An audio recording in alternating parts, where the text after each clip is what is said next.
parang ako yung, parang napagbuntunan na wala ako nang ako lang nagpapaaral, diskarte. Kung mabibili na ako, diskarte o diploma. Parehas kasi dinidiskartein ko yung diploma. Yeah. Ready ka. Akala nila, nagpas ka pala. Hindi mo yung responsibilidad ng buong pamilya. Sila ba kung ako makapasok ulit sa school? Ibibigay ko na yung best ko sa pag-aaral para so ako naman yung makatulong sa kanya.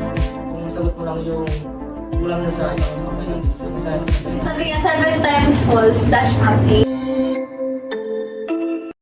Good day, guys! Welcome to the third episode of Trenta Ocho Podcast. To officially start this episode, we would like to introduce ourselves. I am Esther Joyce Asmihia with my classmates. Start with Diamond Cerezo. Joshua Macarag. President Dilsman. And Joanna Bulmeden. Larissa de la Cruz. I'm Beverly Catalan. Christina Mendoza. And I'm Juliana Lanori. Hi guys, musta kayo? Hello. Okay lang. Musta naman yung Christmas break or yung holiday? Goods naman. So, may family. Sama yung family. Tapos, nagbagyo syempre. Wow! So guys, may nakita kasi ako, may napanood akong video and gusto kong i-share sa inyo. Gusto ko lang ipanood sa inyo para malaman ko kung ano yung thoughts or ano yung gusto nyong ma-share about dun sa video na yun. Ano yung naramdaman nyo, how's the feeling, ganyan. So, panoorin natin. G? Puro ako na lang? Kumuha ng yaya, hingi ka ng pambayad dyan sa... Palagi ba ako? Ako na lang lahat? Puro si ate? Puro si Evelyn? Maliit pa lang ako, binubuhay ko na kayong lahat! Saan niyo umiikot ang buhay ko? Pero Nay, ngayon na may problema ako. Ni isa pa sa inyo may nagtanong sa akin kung okay ako, kung ano nararamdaman ko. Kung ano nangyayari sa akin ngayon, ni isa sa inyo wala! Ako na nga tumulong ako pamayabang. Wow! Kahit kailan kasi ang tingin mo sa tao, puro pera lang ang habol sa'yo. Eh, tumutulong ka lang naman para ipamukha sa amin na wala kami narating sa buhay. Ikaw meron. Magaling ka, di ba? Why are you taking it against me na may narating ako sa buhay? Why? Is it my fault? Na unlike you and Kuya, I chose to stay and study? Is it my fault that I worked hard para sa kung anong meron ako? Is it my fault that I have the means to help you? Huh? Do you even know what I went through? What I had to give up just to help you? Hindi. Hindi, di ba? Dahil wala naman ni isa sa inyo na nagtanong sa akin kung okay ako. Pero bakit kasalanan ko? Parang kasalanan ko. Simula na umuwi ako, wala akong ibang narinig sa inyo kundi mayabang ako sa mga ugali ko. Baka ganun na talaga ako. Kasi pinili ko maging ganun, kinailangan ko maging ganun. Lalo na nung nagpunta ako ng New York. Pero alam mo, hindi ko ginawa yun para lang sa sarili ko. I had to go there for us. For our family's future. Kasi nababaon na tayo sa utang sa pagkakasakit ni Papa. Tapos operahan si Mama. Tapos si CJ kailangan na mag-college. Tapos si Gabi maliit yung sweldo. Tapos si Teddy kailangan ng pera papunta ng Spain. Tapos ikaw wala kang permanenteng trabaho at ayokong patigilin ka sa pagpapelikula mo kasi ang sabi mo sa akin, doon ka masaya. Doon ka magaling. Doon magiging proud sa'yo si Mama. Kaya kahit gustong-gusto kong umuwi, kasi ang lungkot. Ang hirap-hirap mag-isa. Miss na miss ko kayong lahat. Pero lahat yun tiniis ko. Nagpakatatag ako, nagpakatigas ako kasi kailangan ko. Pero hindi dahil matigas ako, wala na akong pakiramdam. Based doon sa napanood nating video, ano yung naging impact or naging reaction, like feelings niyo about dun sa pinanood natin? Ikaw, Ezekiel? Siguro parang feeling bad kasi ginagawa mo naman lahat tapos yung parang sa kanila maasa ganun. Tapos hindi ka lang nila makamusta ganun. Tapos ako naman hindi porket breadwinner ka. Akala nila, malakas ka palagi. Akala nila baga, kung ano man yung, kung kumbaga wala akong pakiram, kumbaga okay lang sa'yo palagi na, yung parang, kahit hindi ka nila kamustahin, akala nila malakas ka pala, pero hindi nila alam, down na down ka na pala. Kasi nga, yung breadwinner, di ba, Feeling nila, Superman ka, malakas kaya. parang hindi. Oo, Paris, Sa akin naman siya, nakakaiyak siya kasi ikaw na nga yung tumulong, tapos ikaw pa yung namumukhang mas. Hindi madaling maging breadwinner, pero parang kasi pag nakakapag-bigay ka, parang iba yung fulfillment. Minsan lang talaga, parang yung sinasagad ka siya talaga. Yun nga, nakakalungkot na, di ba? Parang bitbit mo yung responsibilidad sa buong pamilya mo. Yung parang ikaw na lang yung nagpapakatate para sa kanila, di ba? Tapos ganun pa isipin nila yung parang minsan kasi di ba hindi natin maiwasan sa pamilya natin sila pa yung nagdo-down minsan, di ba? Hindi natin maiwasan yung ganun, ba? Sabi nila, mayabang, hindi natin sa buhay, ganun, di ba? Sa akin naman parang relate na relate din yung kaibigan ko. Kasi yun nga, yung parang you do your best, tapos parang hindi mo na lang iniinda yung mga sakit. Tapos parang wala lang sa kanila, parang hindi nila binavalue yung binibigay mo parang yung tinutulong mo sa kanila. Parang wala lang, parang normal lang. Parang hindi ka man lang makamusta, hindi man lang nila alam yung pagod, yun. Hirap din talaga yung nagbibigay. Yeah, and naging nasa open na tayo, like, nasa reality na tayo na ang mga breadwinner kasi, they need to provide, to sustain for the family, the needs, the basic needs, ganyan. Parang lahat na nakarelate sa kanila, like, for example, mga bills, mga emergencies, ganyan, dapat kailangan mo bigay kasi ikaw yung may work eh. Sa'yo sila umaasa. Kasi di ba, ngayon pag, kunwari ka may trabaho, especially pag panganay ka, alam nila lahat sa'yo sila umasa, di ba? Kaya minsan, yung mga panganay, mas sila yung nagkakaroon ng responsibility sa pamilya. Basta kung sino man yung may trabaho sa inyo, parang isipin mo na lang, andyan naman si ate eh. Andyan naman si kuya eh. Kaya na nila yan. Kasi ikaw hindi mo na ginagawa yung tungkulin mo as kapatid. Tapos mismo sarili mo na, hindi mo na naiisip, di ba? Kasi imbes na bili mo sa sarili mo, iisip yung kapatid ko kasi kailangan mo. Yeah. Pag ikaw nag-earn ka na, parang nakakapag-provide ka na sa family mo, sa parents mo, especially sa parents mo.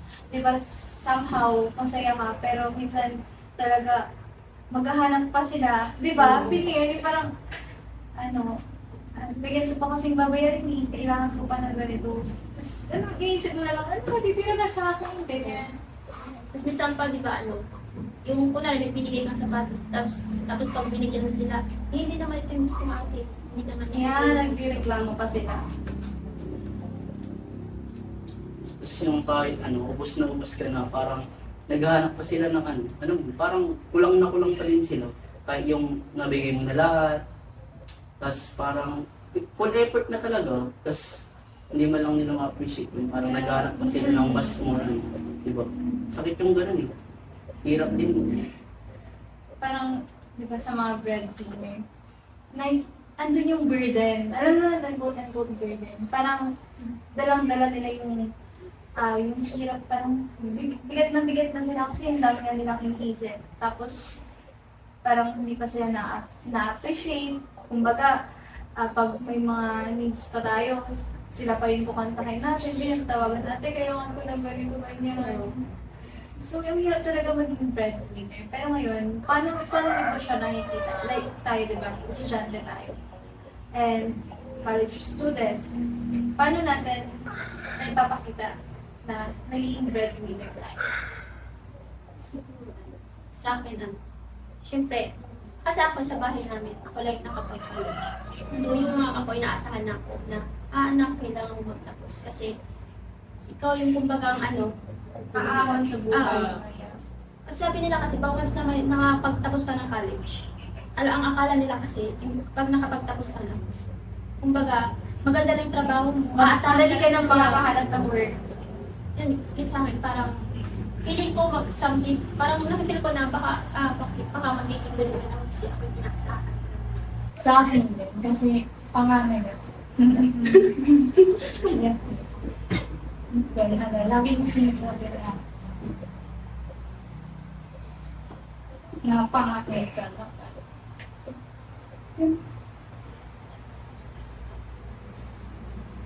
Dapat na makapagpapos ka. Dapat mapanas ka na. Magandang trabaho. Kasi ikaw magpapaaral sa kapatid mo. Para matulungan mo yung mga pag-ibig. Ang hirap. Kayo naman, si Kel, bilang lalaki and college student, nag-aaral na. Ano ka, nagiging breadwinner, matutulungan yung family mo. Actually, ayaw ko na talaga kasi magkaroon ng college kami. Since may magpaparal sa akin, sinasabi ni Papa ko na mag-aral na kasi mahirap yung lang pinag-aralan, tinapos namin sa college. Kaya rin, pinipilit ko mag-aral para kapag-tapos. Kami yung in-expect nila kasi nakaarang sa kanila eh. Same din naman, ganun din sa amin. Yan, sobrang hirap na, di ba? Sa amin kasi galing ako sa broken family.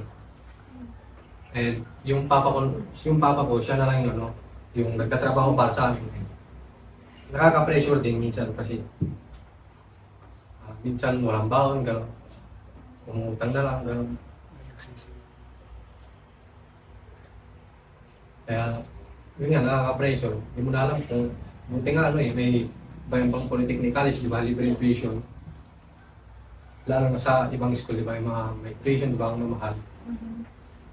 Yun nga, yung sabi sa akin ni mama ko is, magtapos ako ng college kasi sarili ko lang yung matutulungan ko. Sa akin naman, ako yung bunso. Tsaka sila ate, mga nakapagtapos sila. And ako kasi 2 beses ako nag-stop. Kasi, siyempre, namulat ako sa hirap ng buhay. Parang, alam mo yun, parang naisip ko na ang hirap pag hindi ka rin nakapagtapos. Kaya, ngayon, parang dream ko talaga makapagtapos kasi feeling ko ako yung bunso. Sa akin lahat yung, alam mo yun, yung inaasa ng magulang. Hindi naman sa inaasa, parang bit-bit mo yung, hindi naman sa responsibility. Parang yung, bit-bit mo yung parang, kumbaga yung gusto nilang makita sa lahat ng anak nila. Parang ikaw lang yung magtutupad ng pangarap nila, ganun. Tapos sa akin ang hirap kasi, simula nung nakagraduate si ate, ang aga niyang nakapag-asawa. Sila papa, simula hindi naman sila magpaaral sa amin magkakapatid. Kaya, nung dumating na po na talagang parang ayaw kong mag-aaral kasi gusto kong mag-work. Yun nga, parang hirap kami sa financial. Then, sobrang pressure, yung parang nagtatalo yung isip ka puso mo kung ano yung susundin mo, yung mas unahin mo ba mag-graduate o kaya mas unahin mo na magtrabaho para makapag-provide ng mga needs. Ang hirap kasi parang wala ka na nakukuhang sustento sa magulang mo. Parang ikaw na lang yung anak. Yes, nagpapaaral sa sarili mo. Simulan kasi tinamad si Papa and parang parang napagbuntunan na wala ako nakukuha, ako lang nagpapaaral, diskarte. Kung pabibilin ako, diskarte o diploma. Parehas kasi dinidiskartein ko yung diploma. Yeah. Yes. Nagsasabay. Nagsasabay ko yun. This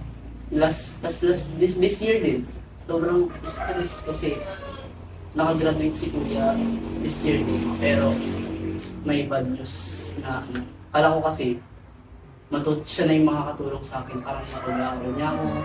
Parang siya yung magbibigay sa akin ng support. Tapos pag nalaman ko lang, kala ko diploma ibibigay niya kay mama. Yung pala, bad news na buntis yung asawa, kaya sobrang stress. Parang alam mo yun, parang nagkulong ako sa loob ng bahay. Tapos, sobrang bigat. Nung pumapasok ako, parang antayin itong iniisip ko yun. Parang naglahulat ng parang, alam mo yung, ini-imagine mo na parang medyo gagaan kasi nakagraduate na siya, makakatulong siya. Then parang ikaw magiging ka na lang, problemahin mo yung academic mo, yung pag-aaral mo. Kasi andyan siya na pwedeng tumulong. Kaso parang alam mo yun, isang gabi lang nawala agad yung gano'n. Parang Parang Oo, nag-pay yun, lahat. nag-ano lahat. Kasi wala, kahit pag pumapasok ako, minsan talaga ako, iniisip ko parang gusto ko na lang mag-work, gano'n. Pero wala, kinakaya naman. Kahit pa paano. Ang hirap din kasi, Ano yung work na parang job or parang work na na-try nyo for the first time in your life? Ako. Ako naman, hindi ko siya kinakaya. Pero may,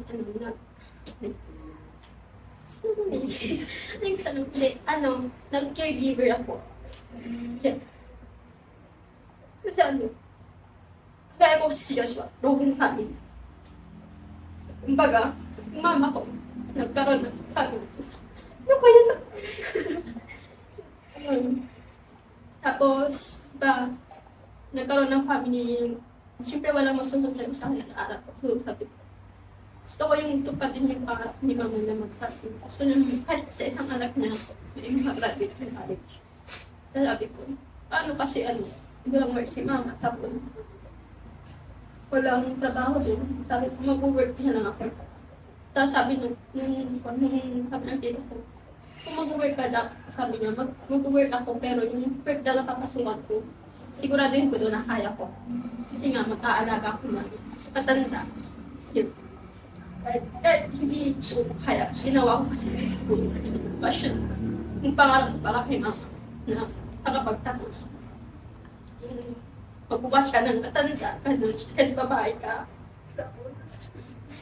Tapos yung sahod mo doon, imbis na nakaano sa'yo, siyempre, bibigyan ko yung mama ng unti. Tapos nakaipon ako, tapos nalaman ko na may, yun nga, pwede yung college. Walang tuition fee. So yun, dinrap ko na kasi kahit alam ko hindi yung first choice ko na nilaban ko kasi gusto ko makapagtapos para kay mama. So yun, nag-work ako as caregiver, nag-alaga ng matanda. Yun. Proud ako sa sarili ko kasi kahit nahirap din nagawa ko. Kahit pinagtatawa na, ba't ganun yung napili mo side time? Nag-caregiver ka.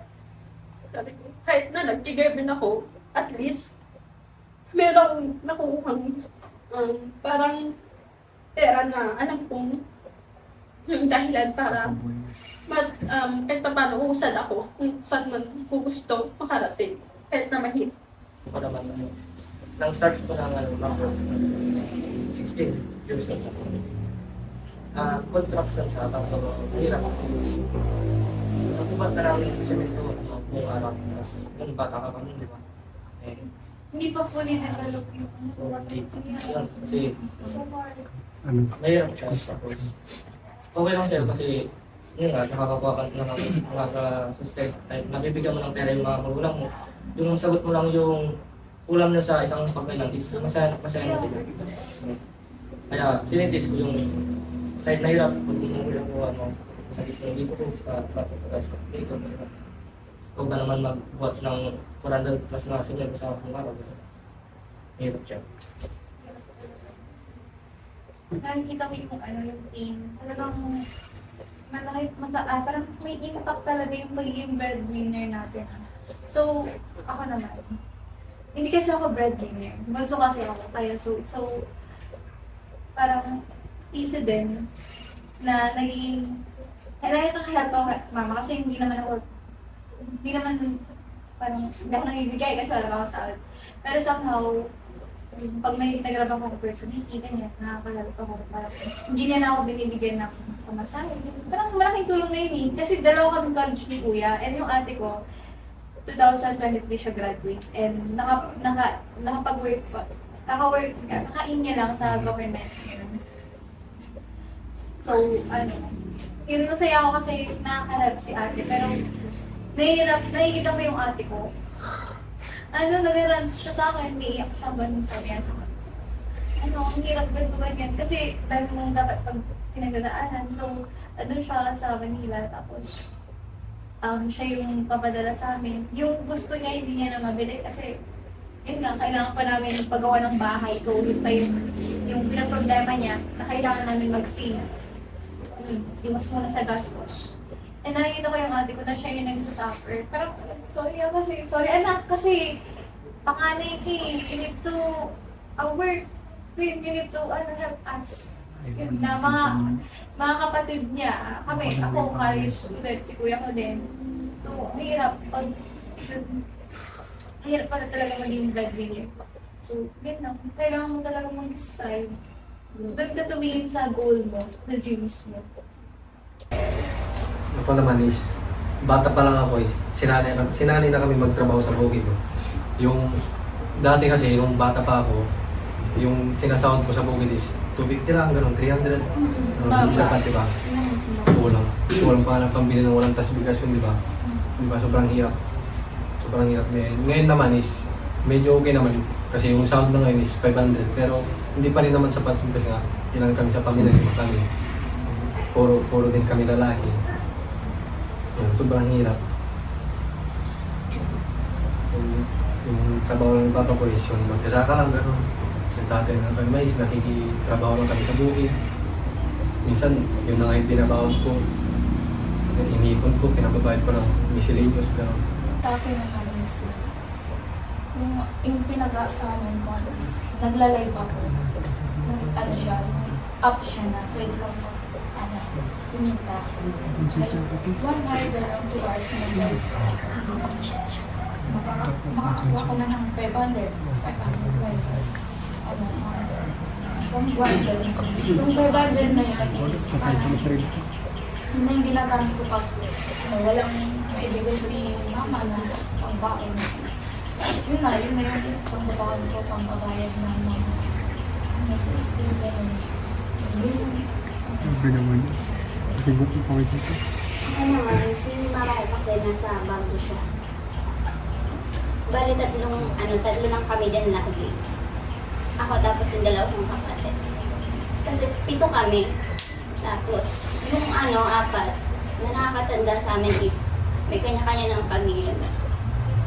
Nakakatulong na lang ako kay mama ko sa pag-aalaga sa mga kapatid ko. Ganun yung pagpasok na, gigising ka ng maaga. Ganun. Yung unahin mo muna sila bago ka makapasok mo din sa school. Tapos pagdating mo ng bahay, ikaw pa yung mag-aasikaso, gano'n. Ikaw pa yung tagaluto, paglilinis ka pa, gano'n. Doon na lang siguro ako bumabawi kay na mama ko. So, kung meron akong pinag-prepare dito na inigan ko kung salitan. Kasi diba, so mga nakalagay dito is na ito yung mga nararanasan or naging struggles ng life or present situation natin. So, ito, gusto ko makain din. Family problems. Sino itong family problem? Ikaw. Paano siya nagiging struggle sa'yo? Yung parents mo ba nag-away sila? Wala bang fix na nag-aaral sa'yo? Ay, yung mama ko lang talaga mismo yung nagkukuhanan namin para makapag-aral. Dalawa kami ate ko, 4th year na yung ate ko. Tapos, iba, 4th year magastos. Tapos ako sana, pinapatigilan ni mama ko. Pero pinili ko pa din kasi sabi nila, kapag hindi ka po nakakapagtapos, mahirap makakuha ng trabaho. Kaya ayun, pinili ko. Tapos, minsan, uto ng play. Mama, iba ang takayo ko. Ang labo na wala pang bayar ko. Ganun.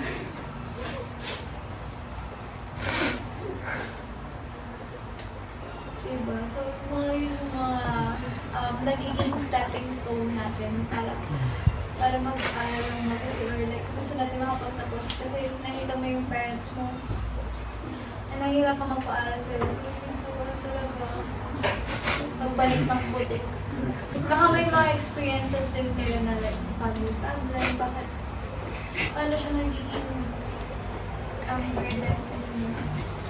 Sa akin, pag sa family problem, ang laki impact niya sa ating mga kabataan, sa ating mga anak. Kasi di ba, Ang hirap din kasi lalo family problem. Doon, kala mo yung pahinga mo is yung bahay. Pero parang yung kala mo yung family mo yung ano, yung pahinga mo. Pero parang nagiging sila pa yung parang doon, parang ayaw mo na lang mag-steady sa bahay. Gusto mo na lang yung lumayo. Parang gusto mo na lang umarap ng safe place na ano, na pupuntahan para ano. Hindi mo makita yung mga problem na gano'n, para hindi na lumagdag sa'yo. Kasi minsan, family problem. Parang siya yung hihila sa'yo sa mga pangarap mo. Parang siya yung nagiging talaga, barrier para, para ano, siya yung nagiging barrier na palulungkutin ka niya. Tapos parang, siyempre, naiisip mo, ang daming sasagi sa isip mo na, parang, ayun, hindi ko na kaya, parang hindi ko na ito itutuloy. Yun. Parang mas gusto ko na lang para masolve yung problem na yun. Kaya ang hirap ng family problem talaga. Ako din meron, na-relate ako dyan. Yung family problem sa akin, yung gigising ka ng umaga, sigawan yung almusal, ang kapula mo, uun niya, tapos ikaw na inisip mo na, di ba may sigawan na ganito, ganyan, wala nang ganito, o may babayadan ka na naman, tapos isipin mo, what if mag-work na lang ako para hindi na, kumbaga ako naman yung makatulong sa kanila. Kasi nga sa akin, problema talaga is yung pera talaga sa ako. Tapos sigawan na yung, imbis na, totoo na sabi ni Karen na, akala mo yung bahay is magpo-convert siya, yung magpo-convert na parang pahinga mo, yung pala iba yung na gigising ka na may sigawan na abot dun sa pera, ganito, ganyan. So, hindi mo alam kung kung matutuloy mo pa ba yung gusto mong gawin. Kasi nga, may inisip ka. Problema. Family problem kasi, it has many factors. Madami siyang maging dahilan para yung pangarap ng isang tao is hindi matupad, di ba? Like, kasi maraming problem sa pamilya talaga, sa loob ng bahay. And yun yung naging dahilan para tuminto tayo. Para hindi natin magawa yung pangarap natin, hindi natin maabot. Kasi nasa mo yung family mo, yung pipigil sa'yo eh. Minsan yung sitwasyon ng buhay, itetest tayo kung kung kakayanin ko ba to? Parang ganun. Pero nagda-doubt ka ng sarili mo. Pero yun nga. At the end of the day, lahat naman ng sacrifices natin, it will pay off. So hindi man natin siya nakikita. Somehow, nakikita natin, but at the end of the day, meron ding result, na-overcome natin siya. Hindi na, di ba sabi nga nila, gusto ko ngayong malayo na, pero, malayo pala. oo, wala. Naganda naman. Talaga parang, ako dun eh, parang, dayo ko na pala, gano'n. Malapit Sa pa akin na din, ganun din. Parang din, yung malayo na pero malayo pa kasi. Parang ang dami mo nang pinagdaanan pero Ngayon ko pa masusuko. Tas marami ka pang pagdadaanan kaya ba't ka susuko? Yeah. Tas sabi nga ni Siza sa kanta nila ni Kendrick, better days is coming for sure. Yeah. Yeah. So next naman tayo, let's move on to family problem. Ito naman is kahirapan. Sino pong concern na? Paano naman siya nakaka-affect sa'yo? Like, struggles niya, yung kahirapan. Biglang breadwinner. Mostly, common naman sa mga problema natin yan. Yes. Kahirapan. Kasi nalilimit yung access natin sa mga necessities, like yung may mga gusto kang bilhin na hindi mo mabili, gusto kang masalihan. Hindi ka makasali kasi nga wala kayong pera doon sa financial. And kasi papa ko kasi third year college lang, third year high school lang yung inabot. And si mama ko, college level lang, kaya yung wala silang maayos na trabaho, hindi stable yung trabaho nila, kaya lumaki talaga ako sa mahirap na hindi ko naman talaga kinakaya. And nung elementary kasi ako, bago ko lang, pesos, gano'n, yung biscuit na ribis ko is hindi mo mabili. And may mga event na hindi ka makasali dahil sa mga Boy Scout, ganun. Tapos papasok ka minsan, butas yung bag mo. Baka chinelas kayo. Kayo lang. Maingit ka na lang na yung mga classmate mo may bagong gamit. Kasi ikaw luma, tapos minsan yung notebook mo, binabalik mo pa parang nire-repair mo. Sa iba naman, paano kayo namulat ng kahirapan is hindrance talaga siya. At naging pinupush kayo para mag-work, para makatulong sa family. Paano nakikita yung kahirapan?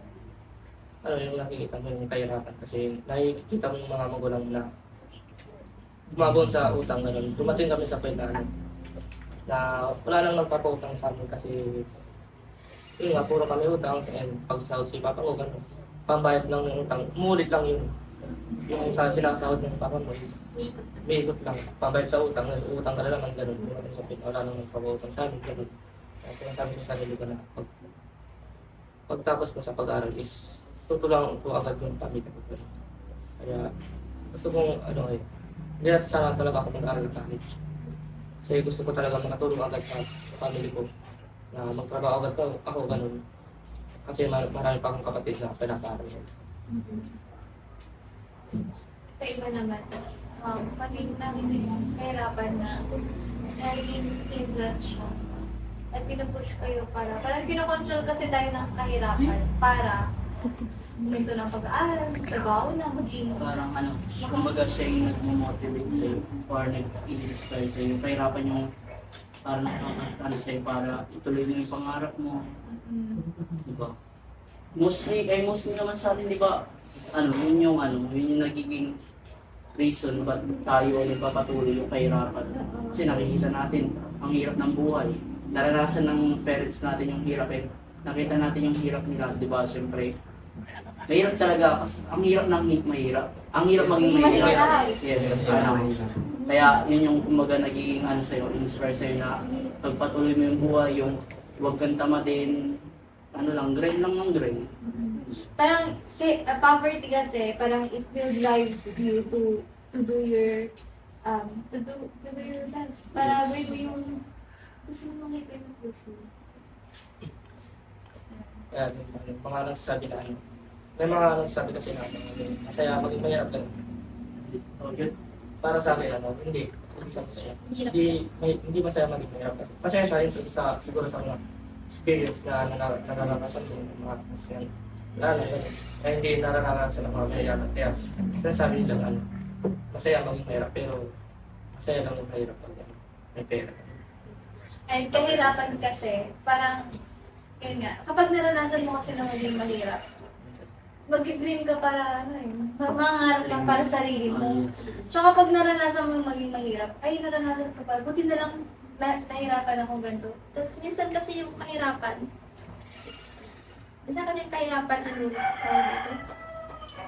pag yumaman ka, pag dumating ka sa point na umabang ka, hindi ka na mahirapan kasi napagdaanan mo na siya. Parang basic na lang ako sa'yo. Meron ka na experience. Kaya sa mga mahirap, huwag niyo kaya kasi nga, diyan tayo mukha ng kumbaga para gawin mo Tapos, Tsaka hindi na kayo maging mahirap kasi yun yung experience na sobrang ganda kasi tuturuan pa niya ng lesson sa life. Marami siya ibibigay na lesson sa'yo para patuloy lagi. sabi nga, 7 times false, that up 8. Pag 17 ka na natapak, mamag ka pa rin. Yeah, so next naman is academic pressure. So, sinunod ka medyo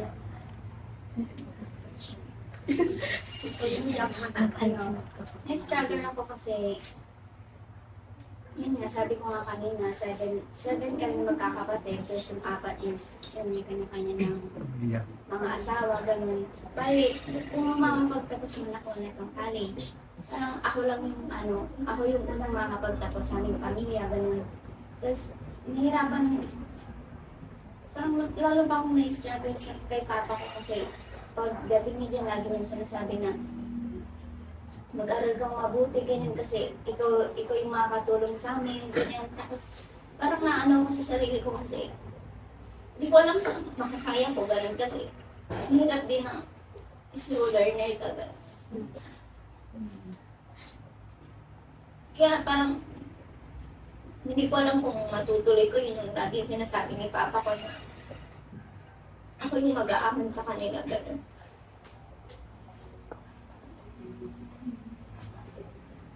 Yun din yung nagiging factor eh.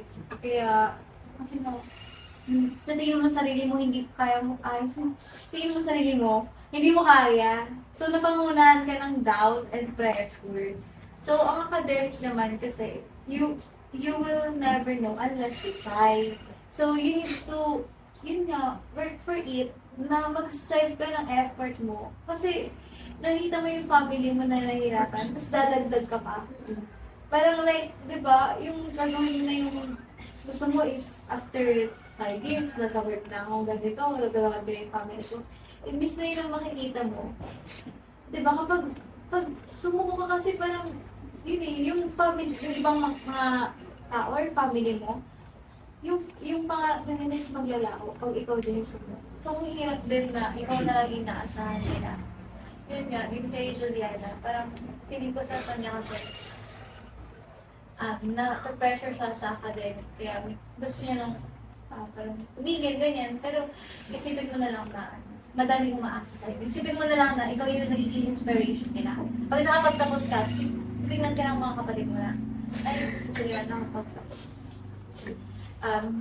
Tawag dito, meron para sa family natin ng mga kapagtapos na, yun, sa Lanardi family, Lanardi, diba? Parang naging pride ka nila. So, make your family proud. Huwag kang susuko kasi may mga nakatingin sa'yo. Nagiging model ka, nagiging inspire. Yeah. So, next naman is, ang kayo sa academic pressure na. Baka meron pang mag-share about sa academic pressure, nahihirapan sa studies. If nahihirapan naman sa studies, you can, hingi ng help, ganyan, advice. Kasi ang college life naman kasi hindi na para siya pagiging, parang competitive. Dapat you have to, makisama ka, unity, ganyan. Yung hindi naman naiasa mo sa kanila, pero yun, okay may naman. Kasi, dyan naman nag-i-start kaya, alam mo, hindi yung mga ibang estudyante, kaya nakakapagtapos sila. Kasi may mga group of friends sila na na pinupush sila. Kasi maging thankful tayo sa mga friend natin na na hindi nagbubulak-boy. Ganun, di ba? So, maging appreciate mo sila. So, kayo, meron pa ba kayong experience like academic pressure, like na Dun sa academic pressure din. Kaya ni Juliana, slow learner din ako. Hirap makisabay sa iba. Parang, naisip mo na, buti pa siya nakaka-excite tulad niyan. Buti pa siya, kahit ba't ako ganun? Marami kang katanungan na, halos magdamang ako nag-review pero parang wala. Ganun, parang, wow, talagang bobo talaga ako. Ganun. Hindi, yun, yun nga. Mahirap din. Tapos minsan, yun din tayo guys, Juliana na, mababa sa confident, hiyain, ganun. So, sa akin yung academic pressure, parang nagiging sa akin.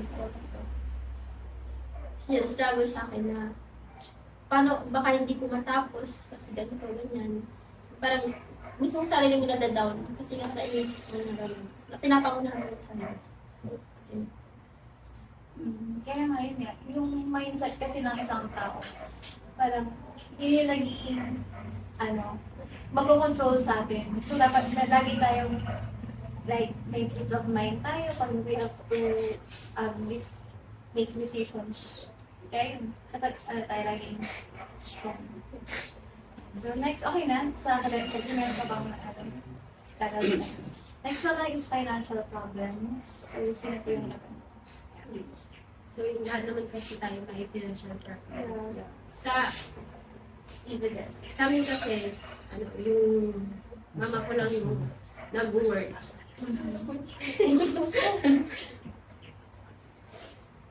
Then, may time din na, minsan, nagsasabay kami, dalawa kasi kami ng kapatid ko nag-aaral. So, minsan, may time na nagsasabay kami pag may babayaran sa school. Then, pag minsan kasi talaga, walang pera. Then, yun, nakaka-struggle siya kasi hindi ko alam kung paano sabihin sa mama ko. Tapos, kung paano din siya maghahanap ng pera.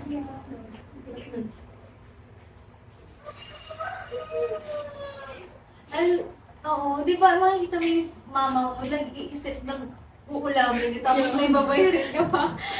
Ano, ang insensitive ko namang anak kapag sabihin ko pa yun, di ba? Parang yun, naawa ka na lang sa mama mo kaya hindi mo na lang sabihin. Tapos di ka pa lang kapag-bayad sa school. So, Yung dating hindi niya nahihiraman, ngayon nahihiraman niya na kasi nga sabay-sabay minsan. Yung budget sa school, budget pa sa bahay.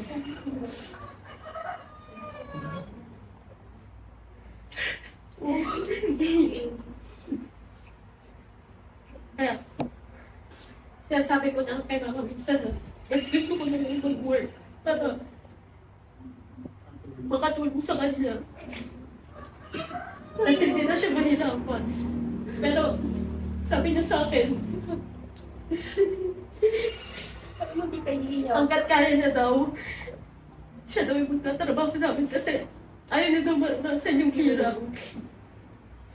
Kaya iniisip ko na, ano, ibibigay ko na ng best ko sa pag-aaral para so ako naman yung makatulong sa kanya. Kasi, mas mahirap daw pag hindi ka nakapagtapos ng pag-aaral. Ano naman yun? Totoo yun talaga naman. Kasi nasa Pilipinas pa pa. Nakapagtapos nga ako mag-aaral, hirap na makahanap ng trabaho. How much more na wala kang diploma mapapakita, wala kang Tsaka agree naman kayo siguro na halos lahat tayo dito financial problem. Yun talaga, Yun yung nagiging struggle natin sa kaya hindi tayo minsan nakakapag-aral. mas pinipili na lang natin magtrabaho para makatulong sa family. Kasi nakikita mo yung family mo, ano umiiyak na yung mama mo. Minsan dahil sa financial problem, nag-away yung paano yung parents mo. Kasi walang makulam, walang pambayad utang, pambayad bills. Tapos wala pang trabaho. Hirap pag financial problem talaga. Next naman is family pressure. Sino sa next?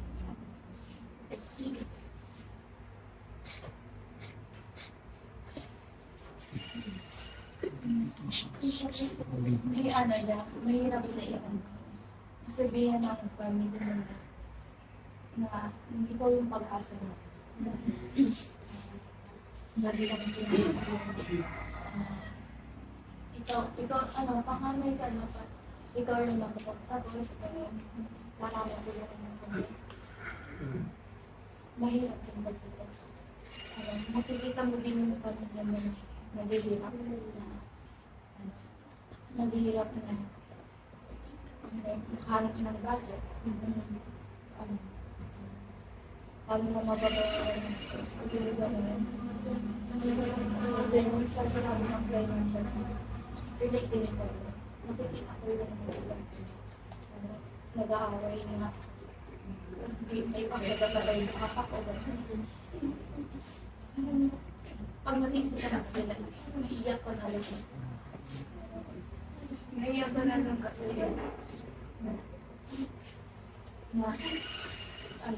nahihirapan sila ng halos na pera para sila. Sabi ako nung sasabihan kasi ako nagsasabihan ng pamilya because kung iba din mga kamag-anak naman sasabihan. Diba?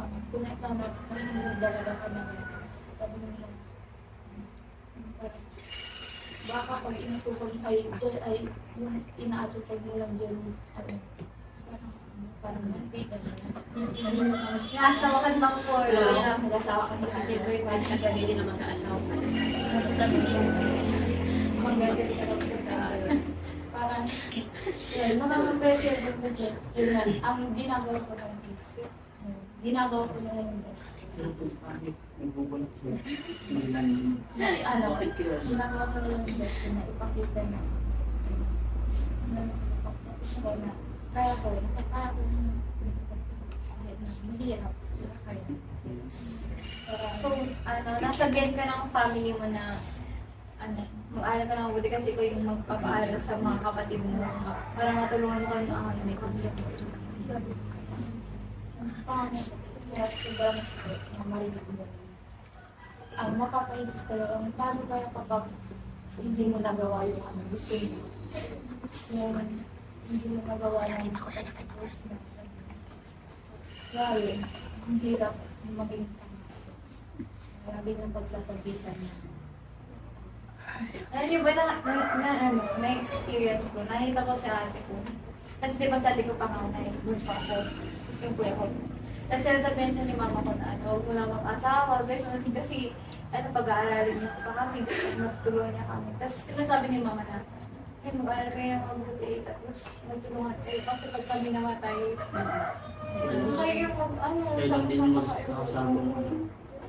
minsan nape-pressure ako kasi, yun nga, dati ko nakapagtapos ng pag-aaral, tapos, yun, kung yun nga, pero, I believe, si Lord naman mag-help sa akin para makatapos ng pag-aaral. Kahit na ang hirap, madaming mga struggles, difficulties sa buhay.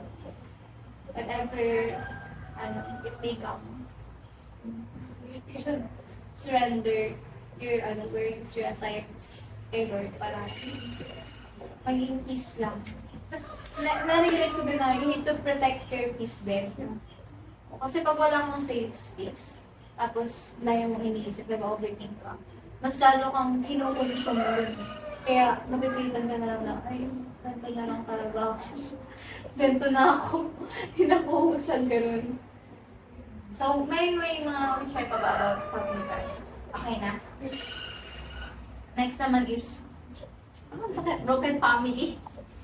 Lumaki ako sa broken family. Grade 6 pa lang ako nun is namatay yung mama ko. Hindi namatay. Dahil siya namatay is nagkaroon siya ng sakit. Nagkaroon siya ata ng cancer nun. Na-pressure ako nun eh. Nung graduating pa naman ako.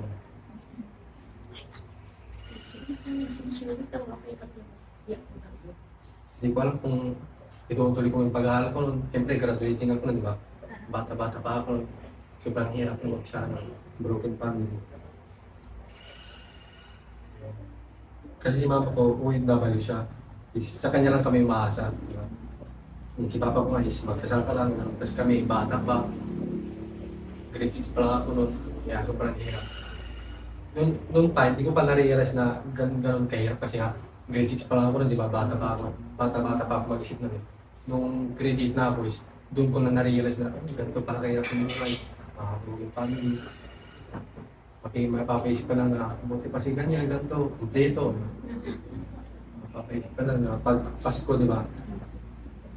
Kasi ako, boring yung Pasko ko eh. Tulog lang gano'n. Tulog, gising. Gano'n, kompleto yung mapapaisip ka na lang gano'n yan. Makikita mo sa mga social media, buti pa itong mga ito, nagsasaya. Kompleto sila kada Pasko. Kaya yun, mahirap mapunta sa broken na family. And so, sino ba yung broken family? Ako naman sobrang hirap yung maging broken family. Kasi nga, iniwan kami ni Papa, 3 months pa lang ako nun. 3 months lang ako nung iniwan ako ni Papa kasi may tumuwid sa kanya ibang babae. Kaya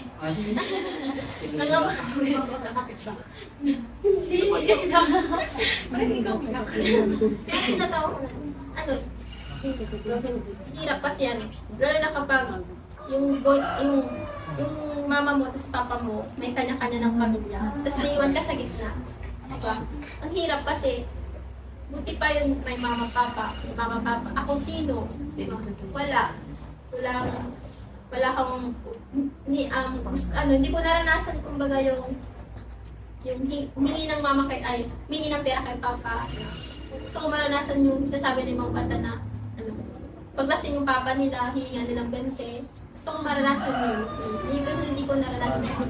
Hindi ko naranasan yung respect ng papa. Tapos hindi ko naranasan yung pagmamahal ng papa. Wala, hirap. Hindi ko man nakita. Tapos ang pinakamasakit pa doon, sa pair is hinanap ko siya. Tapos, di ba ngayon uso na yung social media. Yeah. Hinanap ko siya. Akala ko nung mahahanap ko siya sa social media, ano, ganun din yung nararamdaman ko. Akala ko ganun din yung papa Sa ko. kanya, Yeah. oo. Yung pala, mali. Kasi ano, yung nahanap ko siya, parang, sabi ko, hindi ako iyak. Ano, parang, tinakul ka kung bago. Hindi ka ano. Tinanggap. Kinilalang ano. Parang wala lang sa kanya. Gusto ko lang sa pala mo to, nanak ka, ganun. Yung gusto rin naman maranasan nun. Yung love, father, Yeah. father. Maranasan ko naman yung gusto ko sana hilingin ng kahit isang araw lang. Paranas mo sa akin. Magkaroon ng papa. Hindi ko naranasan. So, ikaw yung, yung mga tapa mo, ikaw lang. Dalawa kami. Yung ate ko 1 years old siya. Ako naman 3 months. Kaya yun. Uy, ayoko nang balik. Na-share ko lang kasi ang hirap talaga. Hindi nga niya sobrang naigit ka sa ibang bata kasi kumplito ganun. May mga papa, may magsusundo, pag-uwian, diba? Paano naman ako wala? Kaya ngayon, nag-asa yung mama ko. Kahit pa paano naranasan ko yung care ng isang ama sa stepfather. Sa kahit pa paano naranasan ko yung magkaroon ng ama. Yun nga lang, hindi yung talagang kadugo mo na nagmahal. Yun. Hirap talaga maging open family. Kasi nga, hindi mo alam kung saan ka talaga Nalugar. kasi nga, may family, paano ka, diba? Nasa gitna ka na. Kumbaga, ikaw yung may ipit kasi nga, hindi mo naranasan.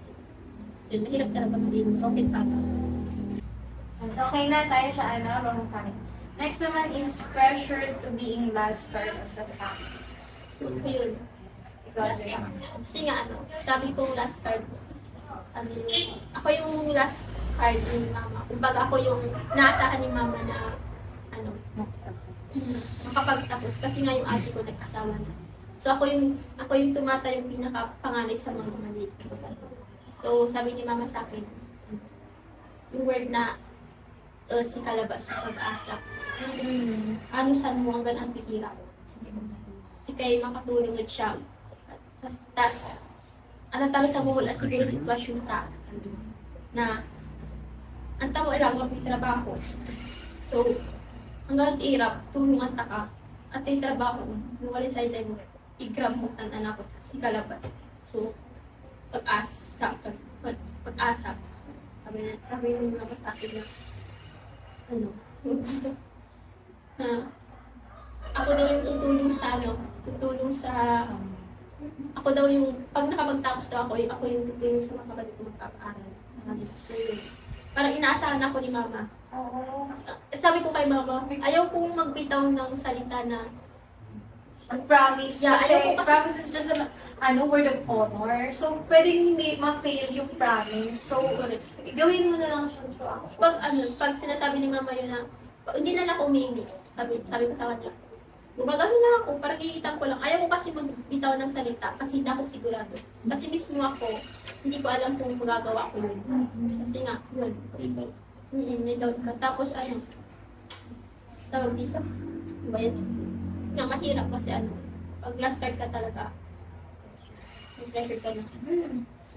Sobra, yun na sa'yo na yung tungkulin eh. Lahat na. Diba, kumbaga, Saka, kahit sabihin mo hindi mo sinasabi na ikaw na yung last card, mararamdaman mo yun lang. Oo. Ikaw na lang yung parang ikaw na lang yung walang asawa. Ayun, bangun ka na dun, gising ka na. Parang sa akin, parang ganun. Kasi lahat sila may asawa na sila lahat. Ako lang yung wala. Tapos siyempre, hindi nila nabigyan ng magandang buhay yung mother, father na. Di ba, siyempre gusto mo rin para sa parents mo yung ganun. Kaya sobrang pressure kasi ikaw na lang yung ikaw yung dapat tumupad nun. Sobrang pressure yung binibigay. Ikaw na yung last card. Dapat. Last, mental stress. That's me. Na ano, ang evident na mental. Yes. Sa akin, mental stress. Yung lahat ng struggles nila, is yun yung nagdudulot ng mental stress. Kasi sa akin ang mas gusto ko na lang na sabihin ko sa sarili ko, mas gusto ko na lang mapagod yung katawan, huwag lang yung utak. Kasi ang hirap mapagod ng utak. Kasi hindi ka makakapag-focus. Hindi ka makakapag-focus. Tas parang gigip up ka na talaga pag sa mental. Ang hirap pag sa mental eh. Baka yung bugbog ka sa pagod, huwag lang yung utak mo na ang daming iniisip, lalo sasabay yung academic pressure, sa financial problem. Sobrang, parang alam mo, pag lalo nag-aaral ka, parang hindi ka makapokus sa academic mo, parang wala yung utak mo doon, parang gusto mo na lang na lumabas, mag-stop na mag-aaral, i-solve na lang yung mga problem na yun, parang mawala na, parang makalaya na yung utak mo. Kasi wala kang peace pag may, pag ang dami mong iniisip. Ang hirap talaga pag mental stress. Yeah, so yun din yung Sobrang lalang, factor. imbis na ang gagawin mo na lang, magsasaya ka. Nakikita mo iba, nagsasaya sila kasama nila yung barkada nila. Tapos ikaw, nag-iisip ka ng diskarte para parang ma-solution yung mga problem. Tapos lalo pa pag gabi, halos hindi ka patulugin kasi iniisip mo, ang dami mo iniisip, parang wala ka ng time para parang ang ginagawa mo lang, nag-i-issue mo na lang yung pag-iisip, pag-overthink. Kaya, ganun talaga, parang yun talaga yung na okay mapagod yung katawan, huwag lang yung isip. Ganun. Kasi ang hirap talaga eh. Diba, sa atin naman ngayon is sobrang ng depression. Yung pinaka yun eh, parang yun ang kalaban natin mga kabataan ngayon, depression. Kasi sa dami ng problema, lagi nang nasa isip, kaya minsan iisip na lang natin tapusin. Parang gusto na lang natin mag-commit ng suicide para matapos yung mawala na yung problem. Parang yun, problema yun. Ang daming problem. Parang siyempre, na lang yun, patatagin mo na ang sarili mo. Tapos, ang isipin mo na lang is yung family mo na inaasahan nila.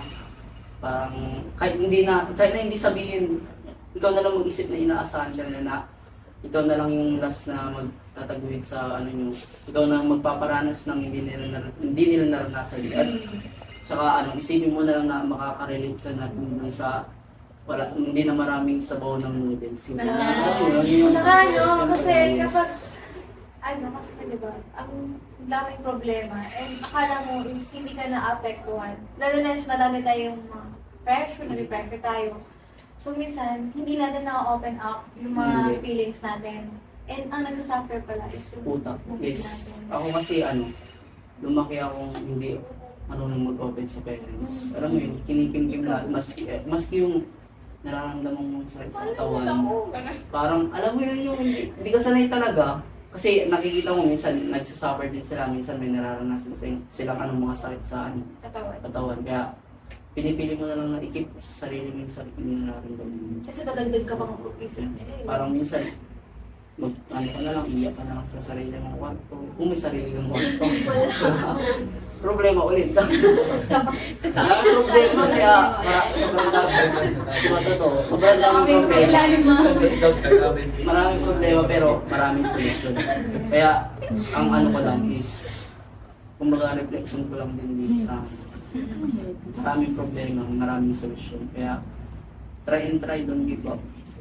Yes. And kahit sabihin natin malungkot, kaya natin kahit malungkot. Yeah. So, maging, aral din natin yung yung bird, di ba, wala naman nag-feed sa kanila pero nabubuhay sila every day in their lives. So, yun. So, how much more na tayo is, may mga family tayo, may mga kasama tayo. And dyan si God. So, we need to, pray. Kasi, wala namang posible. Para, huwag tayong mag-worry kasi, yung worry kasi, it will kill us. Parang unti-unti niya tayong pinapatay yung peace natin. So, yun. Kayo ba, what's your realization about this episode? Sa akin, It has big impact kasi sa buhay Sorry. natin. So, ikaw. sa akin realization na through these struggles, kayanin natin. Wala tayong choice eh. Hindi kaya, di ba? Wala tayong choice. Kasi pag sabi mo nag-commit ka ng suicide, that's, lang kasalanan mo. Kaya, sobrang laking kasalanan. Kaya, wala tayong choice talaga. Kaya, face all struggles, maging matatag tayo. Kayanin natin. Pag nadapa tayo, bangon. Hindi gagadyan. May kitchen ba dyan? Tapos yun, parang bangon lang ng bangon. Laban na lang laban. Kaya na sobrang hirap. Laban lang. Laban! Para sa ibang laban na to. Yun nga, di ba? Lahat naman tayo may pinagdadaanan, di ba? Yes. Ano lang, yun nga, sabi ni Gary, wala tayong choice, di ba? Kailangan natin pagdaanan. Yes, wala tayong choice. Papabor din naman sa atin yung panahon, di ba? Pag, Better siyempre, days. pag napagdaanan mo na yung mga yan, tapos pag napagdaanan mo na, di papaliwanag na lang kasi napagdaanan mo na eh. Sisig na lang sa'yo. Saka, Tables turn. Darating din yung point na, this is great. Tsaka, pray lang din. Pray lang Yun ng pray. din yung isang pinakamagandang Magandang Tapos kapag wala kayong, hindi nyo masabi yung kausapin si God. Yes. Yun din sa akin, pray. Tapos pasasalamat kasi, yun lang. Ang iniiwan ko lang madalas is, yung health. Kasi, sabi ko sa sarili ko, basta maayos yung pangangatawan, malusog. Wala namang imposibleng makuha lahat ng bagay, diba? Yung mga pangarap natin, walang imposible basta malakas tayo. Malakas katawan natin, andyan si God na nagagay sa atin. And andyan din yung parents natin na nag-support. Dahil sana kung mapanood nila to. Yung support din sila, yung huwag nila invalidate yung other feelings natin. I hope they will find our support system. Yes. Kasi if we have support system, malaking factor yun para tumuloy tayo. It must try. Kahit maraming toxic. Tatagan mo lang yung loob. Alam na siya na. Kasi papabot yung self ko ng success. Na yung mga problema ko. So, Nag-give up. Kasi nga sabi nila, no choice. Ganun. And, yun, makakamit din naman natin yung pangarap natin. Basta huwag tayong sumuko, gano'n. yeah. Yeah, so let our faith be bigger than our fears. daw, hahabol si Joshua. yun nga, diba? Stay positive lang, diba? Stop, negative thinking na. Put God first in your heart. Tama yan, kasi, we see problems na mas bigger siya sa atin. How much to God na mas mata, di ba? So yun, let your faith be bigger than our fears na hindi ka nag-iisa. Tama ka siya. Tsaka madami mga successful man or woman na na dami nilang pinaghirapan, di ba? Hindi lang sila nag-start sa sa rags talaga. rags to riches, yun. And so bago mag-end tong episode natin, gusto ko lang mag-thank you and I appreciate your shared thoughts, experiences, stories na somehow, kapag narinig nila to or napanood nila to, is mamomotivate sila, na-inspired sila na may kagaya pala akong ganito at yun, tatanim sa utak nila na hindi dapat sila pwede sila. So yun guys, this is the third episode of Chento Ocho Podcast and we are the Future Breadwinners!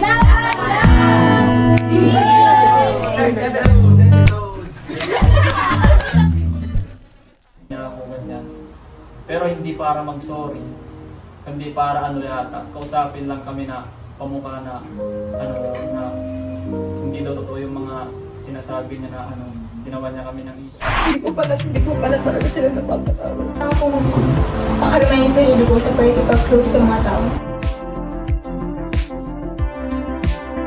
Sabihin ko nga, balik na siya.